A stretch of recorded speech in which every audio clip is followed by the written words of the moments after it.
Hello, this is Dazzling One, and this week I just want to discuss what is going on in the world. So, it's November, and it's hard to believe because where has time gone? It feels like the year just began, but it's actually just about to end, and 2016 is about to begin. I just want to thank all of you for your continual support of the channel, whether it's liking a video, sharing it, posting a positive comment, or keeping a conversation going, or sharing it with a friend, because without you, the message wouldn't get out there and the channel wouldn't have grown, and it's hard to believe that it's almost at 4,000 subs. So I'd just like to thank all of you. So with that all said, the first thing I want to discuss is the super collider that's being built in China. I had no idea until somebody left a comment on my CERN video I did back in April, and they were like, "You think this is bad? Well, guess what? They're building something in China even bigger." And I was surprised, so I went and looked it up.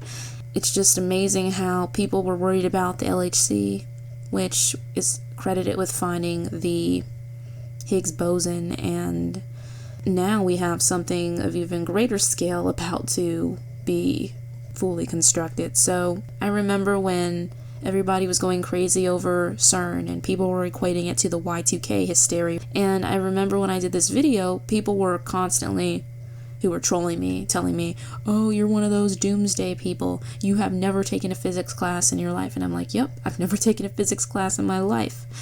Do I hate science? No, I love science. I think it can be used for very valuable things. Knowledge can be power, but it also can be abused. And what CERN is doing with the Large Hadron Collider, I don't necessarily think it's going to positively impact the environment. And I can say for certain that after they fired it up in 2011, there was the earthquake in Japan, which many people died as a result. After they fired it up again, there was the earthquake in Nepal. Many people died as a result. Whether or not correlation equals causation in this case, I do say that it is strange that both times there seemed to be some large-scale earthquake that occurred, but maybe it was just a random environmental event around the time they fired it back up. Who really knows? I also want to make mention of the fact that Hurricane Patricia occurred just at the end of last month. It was the second largest hurricane to hit the Pacific, and not many people died, fortunately, because the Mexican government was good at getting them out of there. It was also a densely populated area, and there was mountains, so the storm hit mainly the mountains, and that was good for the people. There weren't a lot of casualties. So it does seem that more storms, more flooding, more earthquakes, even volcanic eruptions. I remember there were 2 that went off in Mexico the end of August or early September have occurred. It could be in part because of HAARP and what they're doing to the climate. I definitely think there is climate change. Do I think that it's all because of pollution? It could be, but I also think that there are people who are manipulating the weather, who are manipulating our environment with technology. And one thing I want to point to with that, when referring to the last generation or the wicked generation in Romans, it does make mention of people who are inventors of evil things. And I never noticed this, and it stuck out to me, so I just want to read it very quickly. Romans 1:28 through 30.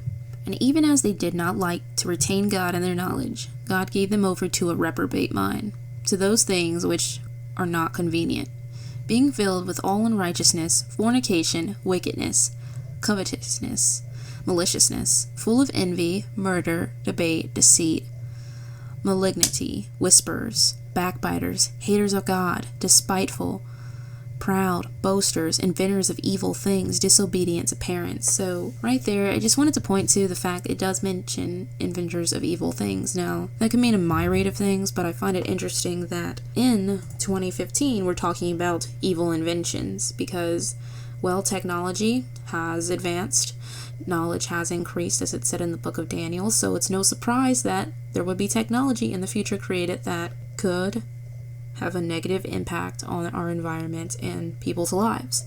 So I don't think it's too far-reaching to consider that there are inventions out there that are devoted to doing something evil. And with that, it leads me into the next thing I wanted to discuss, which was the skull-shaped asteroid that passed Earth. So when I heard this story, I almost fell off the couch out of disbelief.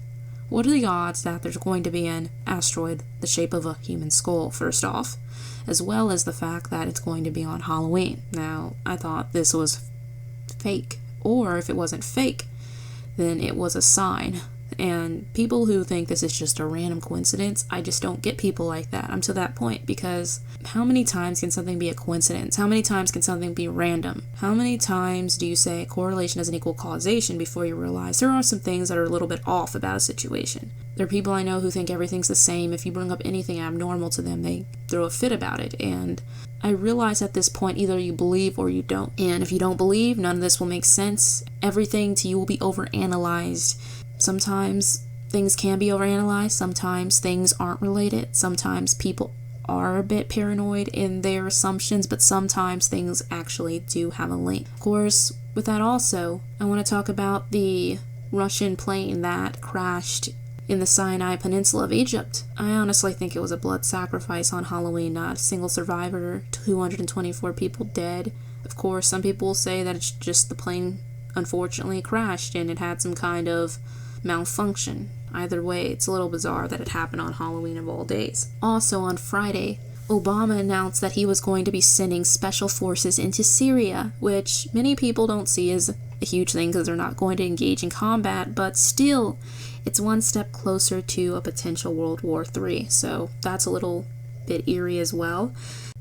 Another story that you may find interesting is that it was announced that 6,600 prisoners are set to be released between this year and next year, and Obama has a plan to help them re-enter society. So I thought that was interesting, especially because it was 6,600 prisoners being released.